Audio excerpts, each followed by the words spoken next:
సాధారణంగా మన తెలుగు వారందరికీ ఉగాది వస్తుందనగానే గుర్తొచ్చేది కొత్త సంవత్సరం యొక్క పేరు. ఈ సంవత్సరం ఏ పేరు వచ్చిందా అని చూస్తూ ఉంటాం. అలాగే మన రాసులకు మన నక్షత్రాలకు తగినట్టుగా ఆదాయ వ్యయాలు, రాజపూజ్యం, అవమానాలు చూసుకొని చెబుతున్నారు. అయితే మీరు ఇప్పుడు ప్రతి రాశికి వాటి వాటి నక్షత్రాలు చెప్పిన ఆదాయ వ్యయాల గురించి తెలుసుకుందాం. అది తెలుసుకునే ముందుగా ఏ రాశి వారు ఏ నక్షత్రాలకు సంబంధించిన వారు తెలుసుకుందాం.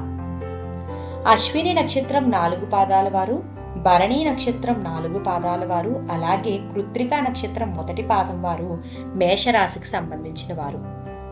ఇప్పుడు మేషరాశి యొక్క ఆదాయ వ్యయాల గురించి తెలుసుకుందాం. మేషరాశి వారికి ఈ సంవత్సరం ఆదాయం 2, వ్యయం 14గా ఉంది. అలాగే రాజపూజ్యం 5, అవమానం 7గా ఉంది. ఇప్పుడు వృషభ రాశి గురించి తెలుసుకుందాం. కృత్తిక నక్షత్రం 2, 3, 4 పాదాల వారు, అలాగే రోహిణి నక్షత్రం 4 పాదాల వారు, మృగశిర నక్షత్రం 1, 2 పాదాల వారు వృషభ రాశికి సంబంధించిన వారు. వృషభ రాశిలో ఆదాయం 11, వ్యయం 5గా ఉంది. అలాగే రాజపూజ్యం 1, అవమానం 3గా ఉంది. ఇప్పుడు మిథున రాశి గురించి తెలుసుకుందాం. మృగశిర నక్షత్రం 3, 4 పాదాల వారు, ఆరుద్ర నక్షత్రం 4 పాదాల వారు, పునర్వసు నక్షత్రం 3 పాదాల వారు మిథున రాశికి సంబంధించిన వారు. ఇప్పుడు మిథున రాశి యొక్క ఆదాయ వ్యయాల గురించి తెలుసుకుందాం. మిథున రాశి వారికి ఈ సంవత్సరం ఆదాయం 14, వ్యయం 2గా ఉంది. అలాగే రాజపూజ్యం 4, అవమానం 3గా ఉంది. ఇప్పుడు కర్కాటక రాశి గురించి తెలుసుకుందాం. పునర్వసు నక్షత్రం 4వ పాదం వారు, పుష్యమి నక్షత్రం 4 పాదాల వారు, అలాగే ఆశ్లేష నక్షత్రం 4 పాదాల వారు కర్కాటక రాశికి సంబంధించిన వారు. ఇప్పుడు కర్కాటక రాశి వారి యొక్క ఆదాయ వ్యయాల గురించి తెలుసుకుందాం. కర్కాటక రాశి ఆదాయం 8, వ్యయం 2గా ఉంది. రాజపూజ్యం 7, అవమానం 3గా ఉంది. ఇప్పుడు సింహరాశి గురించి తెలుసుకుందాం. మకా నక్షత్రం 4 పాదాల వారు, పుబ్బా నక్షత్రం 4 పాదాల వారు, ఉత్తరా నక్షత్రం 1 పాదం వారు సింహరాశికి సంబంధించిన వారు. సింహరాశి యొక్క ఆదాయ వ్యయాల గురించి ఇప్పుడు చూద్దాం. సింహరాశి వారి యొక్క ఆదాయం 11, వ్యయం 11, రాజపూజ్యం 3, అవమానం 6గా ఉంది. ఇప్పుడు కన్యా రాశి గురించి తెలుసుకుందాం. ఉత్తరా నక్షత్రం 2, 3, 4 పాదాల వారు, హస్తా నక్షత్రం 4 పాదాల వారు, చిత్తా నక్షత్రం 1, 2 పాదాల వారు కన్యా రాశికి సంబంధించిన వారు. కన్యా రాశి యొక్క ఆదాయ వ్యయాల గురించి ఇప్పుడు తెలుసుకుందాం. కన్యా రాశి వారి యొక్క ఆదాయం 14, వ్యయం 2గా ఉంది.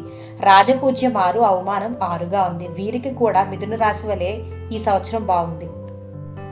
ఇప్పుడు తులారాశి గురించి తెలుసుకుందాం. చిత్తా నక్షత్రం 3, 4 పాదాల వారు, స్వాతి నక్షత్రం 4 పాదాల వారు, అలాగే విశాఖ నక్షత్రం 1, 3 పాదాల వారు తులారాశికి సంబంధించిన వారు. ఇప్పుడు ఈ సంవత్సరం తులారాశి వారికి ఆదాయం 11, వ్యయం 5గా ఉంది. అలాగే రాజపూజ్యం 2, అవమానం 2గా ఉంది. ఇప్పుడు వృశ్చిక రాశి గురించి తెలుసుకుందాం. విశాఖ నక్షత్రం 4వ పాదం వారు, అనురాధ నక్షత్రం 4 పాదాల వారు, జ్యేష్ఠ నక్షత్రం 4 పాదాల వారు వృశ్చిక రాశికి సంబంధించిన వారు. వారి యొక్క ఆదాయ వ్యయాల గురించి ఇప్పుడు తెలుసుకుందాం. వృశ్చిక రాశి వారికి సంవత్సరం ఆదాయం 2, వ్యయం 14గా ఉంది. అలాగే రాజపూజ్యం 5, అవమానం 2గా ఉంది. ఇప్పుడు ధనస్సు రాశి గురించి తెలుసుకుందాం. మూలా నక్షత్రం 4 పాదాల వారు, పూర్వాషాఢ నక్షత్రం 4 పాదాల వారు, ఉత్తరాషాఢ నక్షత్రం 1 పాదం వారు ధనస్సు రాశికి సంబంధించిన వారు. ధనస్సు రాశి వారికి సంవత్సరం ఆదాయం 5, వ్యయం 5గా ఉంది. అలాగే రాజపూజ్యం 1, అవమానం 5గా ఉంది. మకర రాశి ఉత్తరాషాఢ 2, 3, 4 పాదాల వారు, శ్రవణ నక్షత్రం 4 పాదాల వారు, ధనిష్ఠ నక్షత్రం 1, 2 పాదాల వారు మకర రాశికి సంబంధించిన వారు. మకర రాశి వారి ఆదాయం ఈ సంవత్సరం 8, వ్యయం 14గా ఉంది. అలాగే రాజపూజ్యం 4, అవమానం 5గా ఉంది.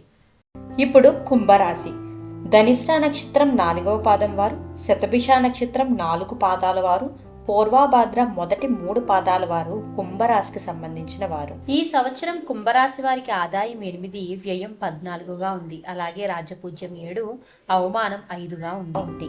ఇప్పుడు ఆఖరిగా మీనరాశి గురించి తెలుసుకుందాం. పూర్వభాద్ర 4వ పాదం వారు, ఉత్తరాభాద్ర 4 పాదాల వారు, రేవతి నక్షత్రం 4 పాదాల వారు మీనరాశికి సంబంధించిన.